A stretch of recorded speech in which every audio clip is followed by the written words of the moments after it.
I keep talking about the spiders on this truck. There's literally a spider running around on my phone. I'm not the biggest fan. I'm not like afraid, super scared of them, but I don't want them on me.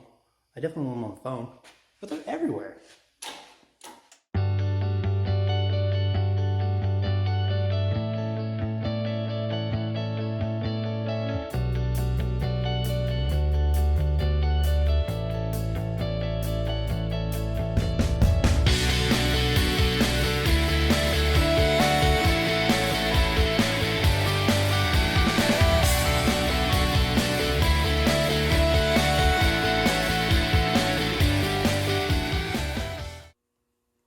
All right, we got this 2001 Chevy 1500 working on today.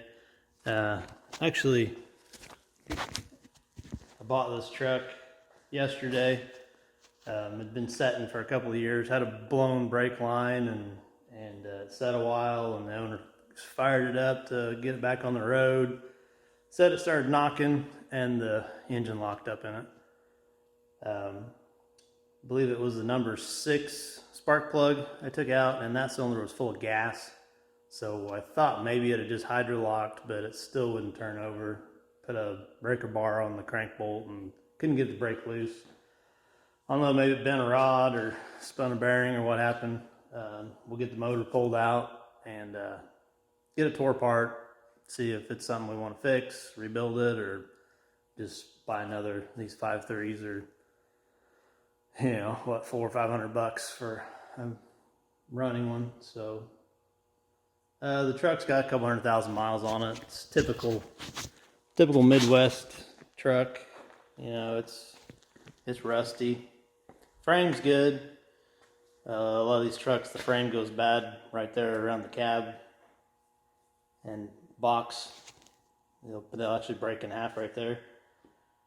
You know, the wheel wells are rusted. You can throw some fender flares on it if a guy wanted to.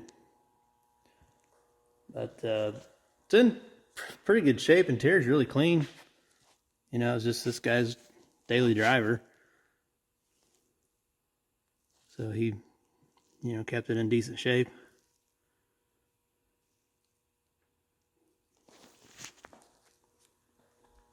Doors, of course, usually the doors don't rust much. It's got some rust on that, on the back door there.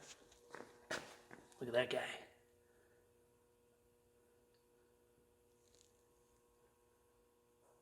We get some of the ugliest spiders around here in the fall. Those things make the biggest webs ever. Tailgate is like perfect. There's no rust. I don't even think there's a dent in it. Opens and closes. Some of the tailgates are destroyed on these things. They rot out at the bottom. It's got a bed liner in it. There's all the parts. We've been pulling all the random crap you got to pull to get these engines out. Yeah, cab corners. Actually, cab corners are actually still there somehow. Rockers are gone. Pretty normal. There's another web all stretched out across there. This thing is set outside out in the yard for a couple of years, so it's got all kinds of creepy crawlies all over it. So yeah, one thing I like to do is pull the grill out. We were going to pull the radiator and stuff out, but I don't think we'll have to do that. But it's nice to get the grill out because it gives you this nice surface here to work on. It takes about 5 minutes to pull the grill off these things. Somebody overfilled the blinker fluid, as you can see. Look at that. Got their level way too high.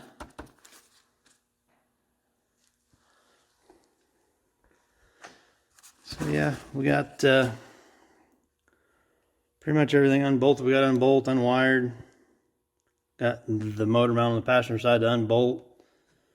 Then we'll get some straps wrapped around this thing somehow and start pulling it out and see what else needs disconnected.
think I have all of the wiring disconnected. What I could get to, what I'm hoping to do is pull the motor, start coming forward with it, and get to anything I wasn't able to reach.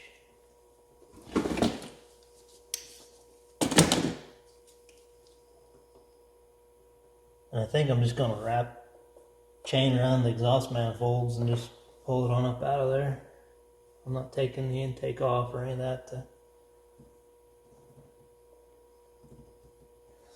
There's a pretty good sized bolt there. I've never pulled one of these LS motors out, so I don't know all the crap I've worked on. I've never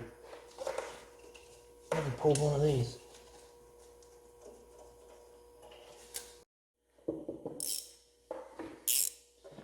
Missed the bell housing bolt. Hard to miss. I wonder if I got the exact same patch on the other side.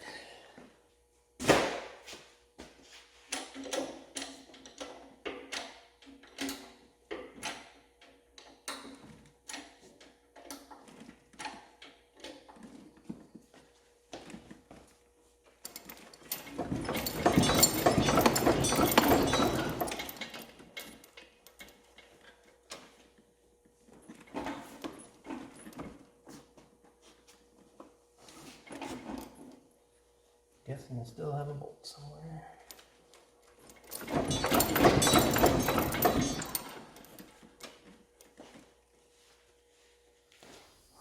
Alright, it is several hours later. The weather's just absolutely beautiful here in September, and it was low 80s, not much humidity, so we got the top off the Jeep, drove it around, took the dogs, found some ice cream. And now it's evening, and we'll get back to this. Okay. I unbolted the front differential, front axle. Just dropped it down, just 4 bolts that holds it up in there. I didn't take the axle or anything out, just dropped it down. The old pan popped right over that. I keep talking about the spiders on this truck. There's literally a spider running around on my phone. I'm not the biggest fan. I'm not like afraid, super scared of them, but I don't want them on me. I definitely want them on the phone, but they're everywhere. Okay. Now let's see how bad this is. Okay.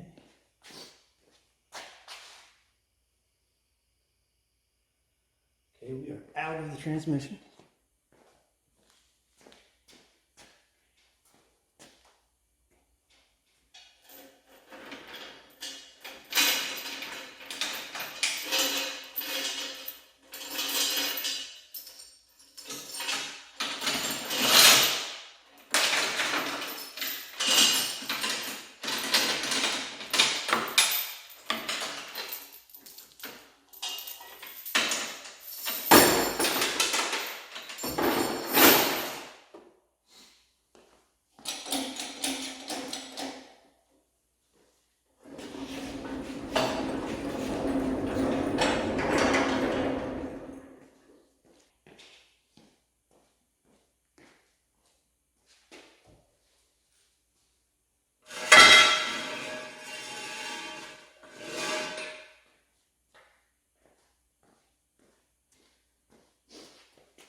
If you do it that way, you can crank that hood into your windshield and bust it, so careful. And if you have a bug shield you care about, be careful. If you have paint you care about, be careful.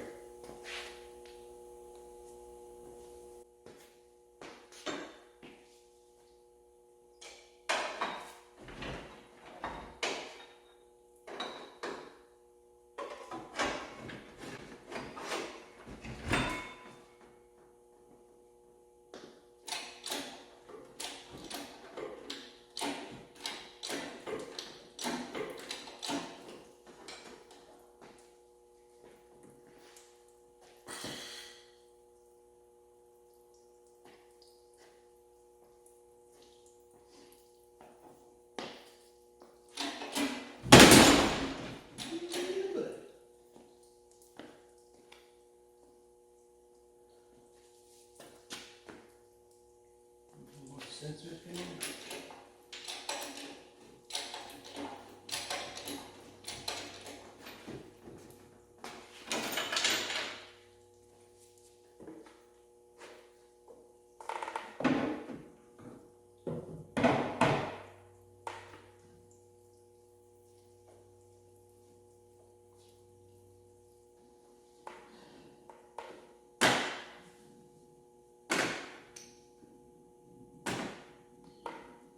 Shouldn't be shocked.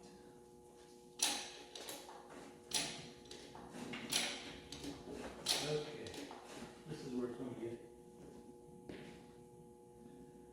questionable.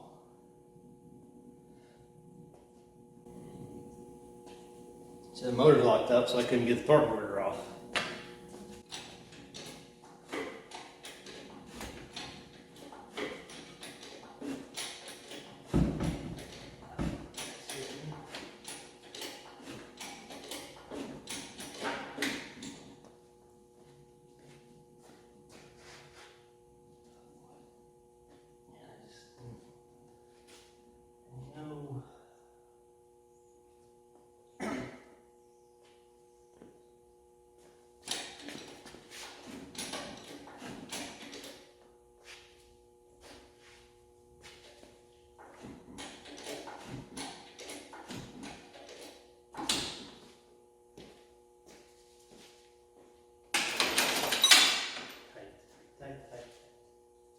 Very tight.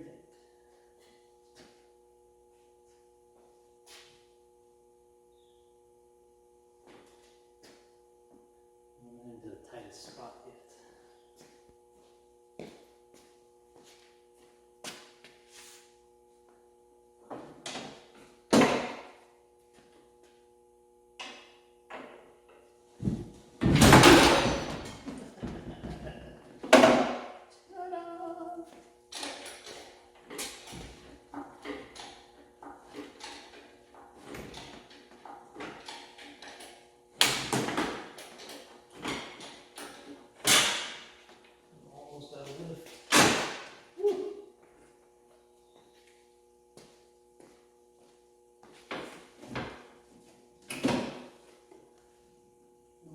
wire still connected? One. One wire still connected.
One last thing before we push this thing out.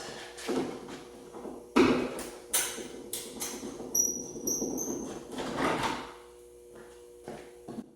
absolutely hate bug sheets.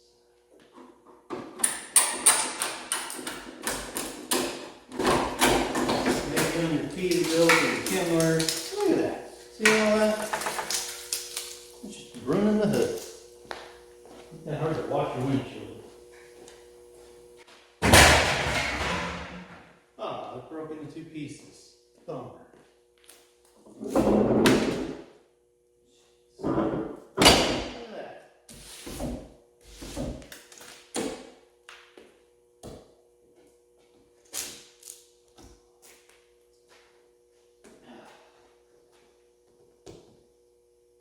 Gross.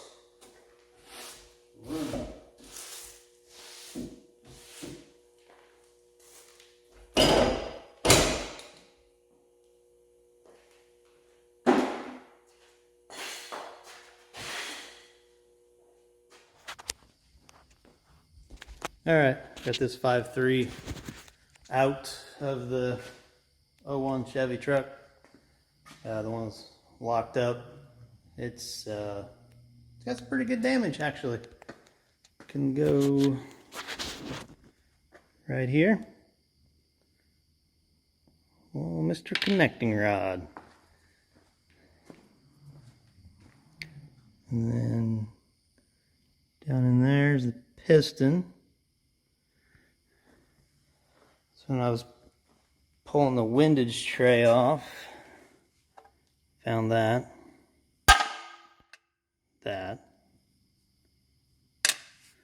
The windage tray had a hole knocked in it. So when I was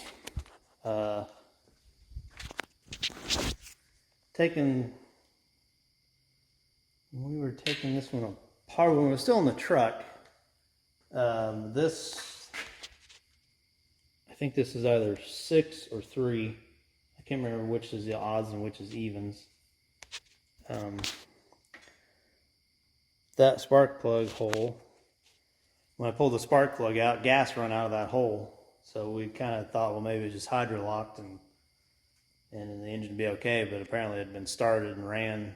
It must have an injector stuck, or I don't know what. I don't know the history on this truck. It's been sitting forever. Anyway, fired up and obviously hydrolocked and broke that rod. We'll get it tore down, we'll pull that head off, pull the intake off, pull the cylinder head off, and look at the cylinder and see if it didn't do any damage to the cylinder. And that little piece is broke off. I think that's probably off of the piston. But these LSs, I mean, I'll find a piston and a rod and put it back together and see what happens. It'll probably run another 200,000. So that's where we're at now.